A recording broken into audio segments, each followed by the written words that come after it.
Vous êtes sur les ailes du Québec. Attachez vos ceintures. On décolle!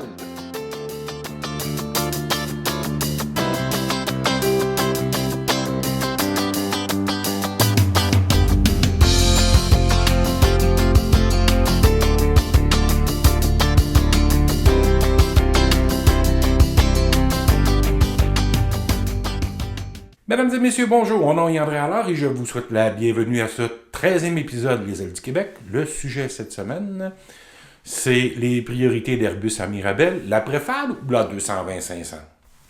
Mais avant de commencer avec le sujet du jour, allons-y avec le rappel du jour, qui est de vous abonner à notre chaîne YouTube, ici en bas. Vous aimez l'épisode, vous cliquez j'aime, parce que moi, ça m'aide dans mon référencement YouTube. Je vous demande pas grand-chose, je vous demande pas la charité, simplement de cliquer j'aime généreusement. Et allons-y avec le sujet du jour qui est préfale ou A220-500. Quelle est la priorité d'Airbus à Mirabel? Parce que la semaine dernière, il y a eu un événement média à Mirabel organisé par Airbus Canada, événement à laquelle je n'étais pas présent pour une des rares fois. J'étais à Saint-Louis, Missouri, pour une présentation média de Boeing. Curieusement, d'ailleurs, j'ai reçu l'invitation média de Boeing, puis j'ai répondu dans la journée même. Puis le lendemain matin, je recevais, ou à la fin de la journée, je recevais l'invitation d'Airbus. C'est juste un drôle de hasard. Les deux ont décidé de faire des journées médias la même journée. Est-ce que quelqu'un espionne l'autre? Pas sûr. OK.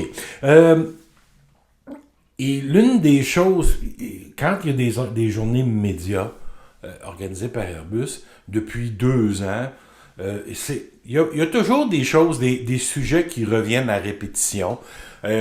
C'est quoi l'objectif de production à Mirabel, à Mobile, en Alabama? C'est toujours la même réponse. L'objectif, c'est d'arriver à 14 avions par mois. Oui, donc 4 à Mobile, 10 à Mirabel. C'est toujours la même poutine, oui. Ouais, allons-y, toujours la même poutine.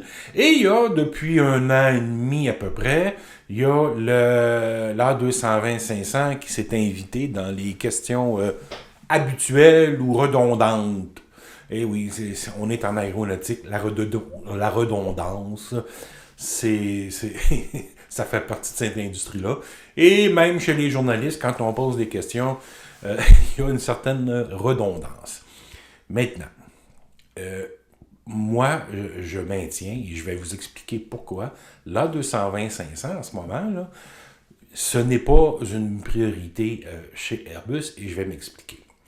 Quand Airbus a pris le contrôle du programme A220 en 2018, son premier objectif était de réduire les coûts de production. Et pour y arriver, une des façons d'y arriver, il fallait en vendre plus, il fallait en produire plus. Alors, Airbus s'est dépêché de doubler le carnet de commandes de l'époque du C-Series. Puis ce carnet de commandes-là a doublé malgré le fait qu'on a expurgé à peu près le tiers des commandes, qui étaient une centaine de commandes, qui étaient plus ou moins douteuses à l'époque de Bombardier. Ces commandes-là, lentement mais sûrement, ont disparu. Et ont été remplacés par des commandes d'entreprises beaucoup plus viables viables financièrement. Donc, ce sont des commandes, maintenant, un carnet de commandes qui est beaucoup plus solide pour l'A220. Donc, cette première phase-là a été faite. Maintenant, quand les gens d'Airbus ont pris possession du programme, ils se sont promenés sur le plancher, ils ont regardé les méthodes de production, et il a été déterminé que ça prenait une préfale. Parce que la méthode d'assemblage de l'A220 ou du C-Series, c'est les méthodes, évidemment, que Bombardier connaissait ou a transféré ses connaissances, sa capacité ou sa manière de faire de l'aviation d'affaires à l'aviation commerciale. C'est pas une mauvaise... Je veux pas dire que Bombardier a des mauvaises pratiques de fabrication. Bombardier est un fabricant d'avions d'affaires. Dans l'aviation d'affaires, chaque avion est différent, donc le temps d'assemblage consacré à l'assemblage est plus long, surtout à la finition intérieure, le temps est plus long. Ce qui n'est pas le cas dans l'aviation civile, où on a beaucoup de grosses commandes. Quand on a des commandes de 40-50 avions, tous configurés pareil, ben à ce moment-là, on se préoccupe beaucoup plus de la finition intérieure et du temps d'assemblage, parce qu'on veut, l'impératif, c'est d'avoir un coût de production le plus bas possible, parce que la compétition est très forte dans l'aviation civile. Puis c'est pour ça que Airbus a décidé de lancer ou d'investir dans la préfale. Curieusement, quand les gens regardent l'avenir de l'A220, quand les gens regardent 4, 5, 6 ans en avant, puis les gens cherchent à voir quel est l'intérêt d'Airbus ou quelle est, pas l'implication, mais ou l'investissement ou comment l'engagement d'Airbus envers l'A220, ben les gens regardent l'A220-500 comme étant un engagement d'Airbus à long terme dans le programme.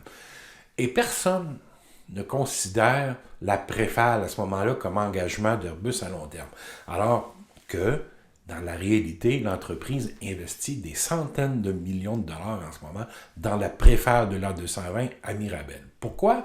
Ben, écoutez, si vous n'avez pas déjà regardé l'entretien qu'on a fait avec Florent Massou, directeur du programme A220 à Mirabel, au printemps dernier sur l'aéropod, ben regardez-le. Puis même si vous l'avez regardé, allez le réécouter, cet épisode-là. D'ailleurs, je vais mettre le lien là, dans les notes de l'émission.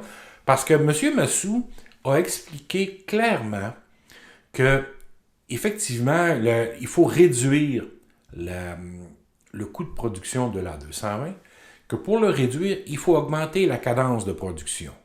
Et que pour augmenter la cadence de production, dans l'état actuel des choses, c'est pas possible, ça prenait la préfale. Donc, il y a comme un effet de domino ici. Si vous manquez, si vous ne lancez pas la préfale, si vous n'êtes pas capable de la mettre au point correctement, vous ne serez pas capable d'augmenter la cadence de production, vous ne serez pas capable de réduire suffisamment le coût de production et vous ne serez pas capable d'offrir un A220-500 à un coût compétitif. Donc, vous perdez votre temps à offrir l'A220-500. Airbus perdrait son temps à offrir l'A220-500 si elle n'a pas d'abord commencé par mettre au point la préfale à Mirabel. Et c'est pour ça que des fois, il y a comme un petit discours différent entre le marketing puis les gens de production. Et c'est normal parce que les gens de marketing, eux, ils entendent les clients. Eux, ils disent « Ah, ça va nous prendre un A220-500, oui. » Mais le directeur de la production ou le directeur d'Airbus Canada, M. Benoît Schultz, lui, il a un job à faire, c'est de s'assurer qu'on va être capable de produire la 220 de manière plus efficace et moins... moins de réduire le coût. Donc, lui, c'est son rôle.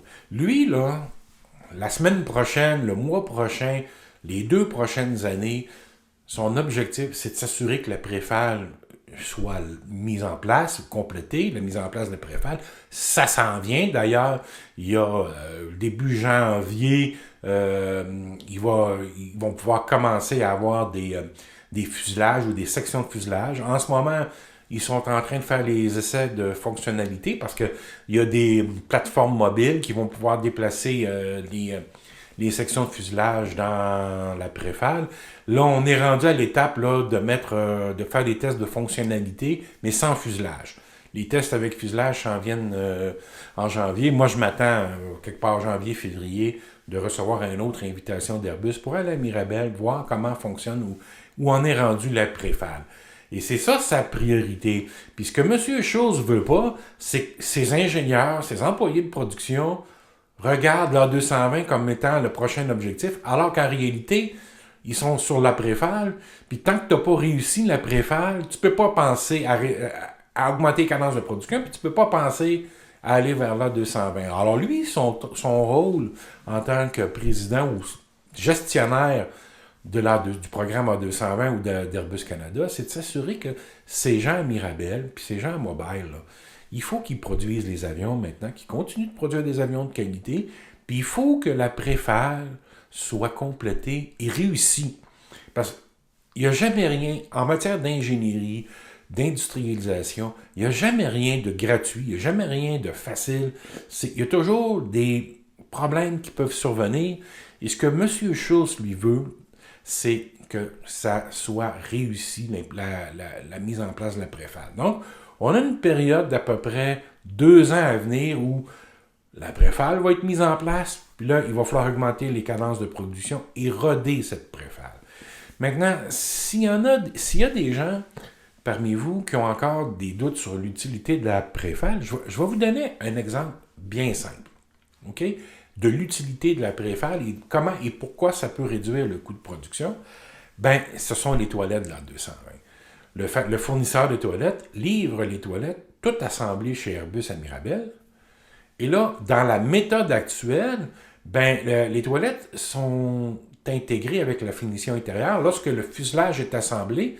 Et là, ben, la plus grande ouverture pour passer à la toilette, ce sont les portes d'avion. Et malheureusement, la toilette ne passe pas dans les portes d'avion. Il faut donc démonter la toilette et la remonter dans l'appareil. Avec la préfale, la toilette va être installée alors qu'on a encore des sections de fuselage, évidemment. Section de fuselage, donc on a toute la belle ouverture à l'avant, la toilette va passer facilement là, et on va pouvoir facilement l'installer dans le fuselage ou dans la cabine ou dans la section où elle va. Donc c'est un exemple parmi tant d'autres de choses que va améliorer la préfale.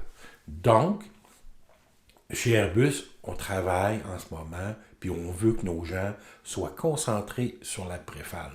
Le fait qu'Airbus à Mirabel refuse de se commettre directement dans l'A220-500, c'est pas parce qu'ils veulent pas s'engager dans le programme, c'est parce que c'est pas le temps de le faire au niveau industriel. On veut que nos gens, nos ingénieurs, puis nos employés de production soient concentrés à réussir cette fameuse préfale. Alors là, les employés d'Airbus à Mirabel, là, vous vous inquiétez que il n'a pas lancé la 220-500, ça veut dire que dans 10 ans d'ici, ils vont arrêter de produire. Laissez faire les commentaires inutiles. Concentrez-vous sur la préfale, parce que c'est certain que si vous ne réussissez pas la préfale, puis c'est certain que si la capacité de production ne dépasse jamais 7-8 avions par mois, ben là, il n'y aura jamais d'un 220-500. Donc, les employés d'Airbus à Mirabel, s'ils ont une chose à faire, c'est de se concentrer sur la préfale. Je rappelle que cette préfale-là va alimenter, donc, va être à 14 par mois. 4 pour Amoubert, puis 10 pour Mirabel, une fois que la cadence de production va être arrivée à son maximum en 2025. Donc, ça, c'est 2025-2026. Donc, ça, c'est la partie importante. Pourquoi ne pas se concentrer? Pourquoi ne pas parler de l'A220-500? Ben, parce que, comme je le mentionnais, d'abord parce qu'on veut réussir l'industrialisation, mais aussi parce que il demeure un degré d'incertitude sur le coût de fabrication de l'A220 dans les prochaines années. Parce que tant qu'on n'a pas fait cette fameuse accélération de cadence-là, tant qu'on n'a pas passé à travers la courbe d'apprentissage, mais de façon importante, parce que là, on a progressé dans la courbe d'apprentissage, mais on est freiné un peu par la capacité de la ligne d'assemblage en ce moment. Donc, il faut accélérer cette courbe d'apprentissage-là. Et vraiment, dans 2 ans, dans 3 ans, il va y avoir une plus grande prévisibilité quant au coût de production de la famille A220. Et là, à ce moment-là, les gens du marketing et les gens des ventes, quand ils vont discuter avec des clients, ben, ils vont savoir quelle marge de manœuvre ils ont au niveau du prix. Et si on n'est pas capable chez Airbus de réduire le coût de production de manière substantielle, ben, ça ne sert à rien d'offrir des A220-500 si on n'est pas capable de le produire de manière rentable. Donc, c'est pour ça qu'en ce moment, même si les gens de marketing, eux, entendent parler des demandes des clients, les gens de marketing ne savent pas combien va coûter à produire, combien la 220-500 va coûter à produire, et ne sont donc pas capables de négocier une offre ou un prix fixe avec les clients. Même les gens de production en ce moment ne sont pas capables de le garantir. Et là, je vous entends dire, oui, mais quand Airbus est rentré, ils ont vendu plus de 300 avions rapidement sans avoir cette garantie-là d'un coût de réduction. Et c'est vrai, ils se sont lancés dans dans un blitz de vente, mais parce que dans ce cas-ci, le niveau des ventes, le carnet de commandes était trop petit. Et avec un petit carnet de commandes, c'était impossible de monter à 14 par mois. Donc là, ici, il fallait d'abord garnir le carnet de commandes. Chez Airbus, on savait qu'on vendait probablement, qu'on signait des commandes à perte, mais dans l'optique d'un développement à long terme, le fabricant a accepté probablement des pertes sur les avions vendus depuis 2018, mais comme je viens de le dire, dans une optique de commande ou de développement à long terme. Alors quand on vous dit, là, quand on vous parle d'engagement d'Airbus envers le programme, il y en a déjà eu plusieurs. Donc, il y en a eu deux importants, donc la préfale, mais aussi le fait d'accepter de vendre des commandes à prix coûtant ou en bas du prix coûtant, justement pour être capable de relancer, de monter la cadence de production et d'éventuellement obtenir des réductions de coûts. Surtout que quand vous négociez avec vos fournisseurs, si vous êtes à 3, si vous avez 200-300 commandes dans votre carnet, votre pouvoir de négociation n'est pas le même que si vous en avez 650 ou 700 dans le commande. Là, Airbus, en prenant des nouvelles commandes, plusieurs nouvelles commandes, a été capable de se tourner de bord vers ses fournisseurs et de dire, écoutez, c'est vrai, là, nous, on va vendre l'avion, il y a du potentiel, vos prévisions sur 20 ans, prenez-les puis améliorez-les, puis s'il vous plaît, donnez-nous des réductions de coûts sur le volume plus grand, qu'on puisse en vendre encore plus. Donc, c'est un petit peu l'œuf ou la poule. À un moment donné, il fallait partir la machine et il fallait donc mettre l'œuf en avant de la poule, dans ce cas-ci, en vendant des avions, même si on savait qu'on était en bas ou on allait être déficitaire sur ces ventes-là. Donc, c'est ce qui explique pourquoi, en ce moment, chez Airbus à Montréal, Airbus Canada, on est concentré sur la préfale, c'est la priorité. Le président d'Airbus Canada ne va pas, d'ici la prochaine année, le président d'Airbus Canada ne va pas détourner des ressources d'ingénierie de la préfale vers la 220-500. Ça n'arrivera pas. Les ressources d'ingénierie vont rester concentrées sur la préfale parce que qu'est-ce qu'on veut? On veut que quand les employés parlent entre eux autres, que ce soit les employés de production ou les ingénieurs, on veut que ce que veut le président d'Airbus Canada, il veut que leur sujet de discussion pendant l'heure du dîner, pendant la pause, ce soit la préfale. C'est ça qu'ils veulent régler. Donc, s'il survient des problèmes sur la préfale, on veut que ça devienne un sujet de discussion et que ça se règle. C'est souvent, vous savez, à l'intérieur d'une entreprise, là, les discussions entre employés de production, les discussions entre ingénieurs, puis la relation entre les deux, c'est souvent ça qui permet de régler les problèmes. Or, si on se met à parler de la 220-500 chez Airbus Canada, maintenant, on va dévier de l'objectif. De quoi on va parler pendant nos pauses? Ben, de la configuration de la 220-500, du nombre qui peut se vendre, nanana. Et pendant qu'on parle de ça, on ne parle pas des problèmes de la préfale. On ne solutionne pas les problèmes de la préfale. Je le sais, ça a l'air extrêmement simpliste comme explication, mais je vous jure, c'est ça, l'objectif. Et les gens qui gèrent la production chez Airbus, c'est ça qu'ils ont en tête quand ils refusent de parler de la 220-500. C'est pas qu'ils veulent refuser de se commettre vers le futur, c'est vraiment qu'ils veulent que la préfale fonctionne. Alors, moi, personnellement, vous remarquerez que j'ai arrêté depuis... J'ai réduit au maximum mes communications ou mes textes sur la 220-500 parce que, écoutez, du point de vue strictement popularité des textes, c'est sûr qu'à chaque fois que je mets le mot A220-500 dans le titre, la popularité du texte monte en flèche. Mais à un moment donné, il faut arrêter parce que j'ai déjà... Personnellement, je considère avoir déjà traité ce sujet-là plusieurs fois. Quelle est sa spécification, son poids, est-ce que c'est faisable, nanana. C'est déjà tout vu, ça. Alors, je ne vais pas juste écrire des textes sur la 220-500 juste pour le plaisir d'avoir plus de lecteurs, donc plus de revenus publicitaires, Non. Moi, je resterai ça au minimum. Quand il y a des choses nouvelles, des choses pertinentes, là, j'en traite.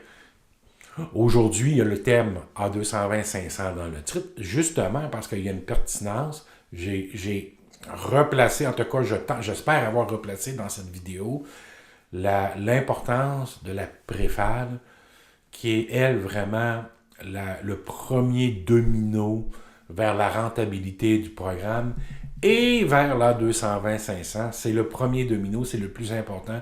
Il doit être réussi à tout prix.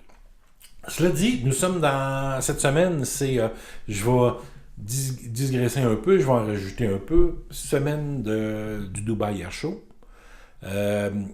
Déjà, aujourd'hui, dimanche, au moment où le vidéo est diffusé, Boeing a annoncé une commande de 255 A321.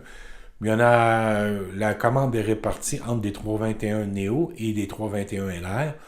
Ce sont les compagnies du groupe Indico et Partners. Donc, déjà, c'est une bonne nouvelle pour Airbus, qui avait comme connu un certain passage à vide en termes de grosses commandes. Mais là, évidemment, spectacle aérien, probablement que la commande était dans le pipeline depuis des mois, mais spectacle aérien oblige, ça prend toujours des grosses annonces. Ça va replacer Airbus dans un mois de novembre positif, et on va s'approcher de l'équilibre de livraison de commandes en fin d'année, ce qui est une autre très bonne chose pour Airbus, parce que, évidemment, quand on maintient un carnet de commandes, ça permet de garantir le futur. Dans le cas d'Airbus, le carnet de commande est absolument gargantuesque. Plus de 7000 avions en commande. Je sais pas, écoutez, le plus gros problème d'Airbus en ce moment, c'est de réussir à livrer tout ça, sincèrement. Je suis un petit peu sceptique tellement il y a des avions. Ça va être difficile de se rendre pour Airbus de livrer dans les 5 prochaines années, mais ils peuvent se permettre d'augmenter les cadences de production. Alors, on va suivre ça un petit peu de près. J'ai déjà publié un texte aussi sur les prévisions de marché d'Airbus. Prévisions qui sont somme toute relativement réservées ou pas modestes ou réservées. Non, ils sont légèrement optimistes, mais pas trop. Souvent, les constructeurs d'avions nous sortent des prévisions absolument mirabolantes. Dans ce cas-ci, c'est pas si pire, mais c'est quand même, si on fait si on applique à 100%, si la prévision est bonne à 100%, ça veut dire que les constructeurs d'avions vont avoir à livrer 2000 avions par année pendant les 20 prochaines années. C'est énorme, c'est gigantesque. Et je vois pas Airbus et Boeing atteindre des cadences de production là, les deux ensemble de 60 monocouloirs, comme ça laisserait le voir. Là. Autrement dit, se livrerait 60 monocouloirs par mois, 120 monocouloirs par mois. Quand on fait le total des deux fabricants, c'est comme... Non, écoutez, non, ça n'arrivera pas. Alors, je suis d'un scepticisme prudent, comme j'ai écrit dans le texte. La raison de ce scepticisme, ben c'est simple. C'est qu'il y a 2 semaines de ça, Aéro Montréal a tenu son sommet sur la chaîne d'approvisionnement. Puis les membres de la chaîne d'approvisionnement, les présidents d'entreprises présentes, des fournisseurs importants, ont mentionné qu'eux aussi, que quand ils reçoivent les prévisions de commandes de la part des fabricants d'Airbus et Boeing, eux font toujours preuve d'un scepticisme prudent de l'homme. C'est eux d'ailleurs qui m'ont fait connaître cette expression. Et eux, de façon systématique, ils retirent 30% des commandes dans les prévisions. Cela dit, même si on retire 25 ou 30% des commandes, cela fait quand même tout près de 1600 avions par mois et 1400 avions par mois. Écoutez, c'est beaucoup. Pendant 20 ans, on a connu des rythmes similaires dernièrement, mais c'est pas évident qu'on va être capable de maintenir un rythme comme ça de manière indéfinie. Donc, on verra dans quelques années ce que ça va donner, mais pour l'instant, là, on affiche un scepticisme prudent chez les membres de la chaîne d'approvisionnement, du moins dans la région de Montréal. Alors voilà, c'est ce que j'avais à dire aujourd'hui. Écoutez, si vous vous êtes rendu, je le répète à tous les fois, mais je le redis encore, si vous êtes rendu jusqu'à la fin de l'épisode, c'est parce que vous l'avez aimé. Il n'y a pas Il n'y a pas de raison, s'il vous plaît. Non, il n'y a pas de raison que vous ne cliquez pas j'aime. On va suivre le Dubai Air Show cette semaine, donc sur les sites Les Îles du Québec. Il y a des articles qui vont apparaître au besoin.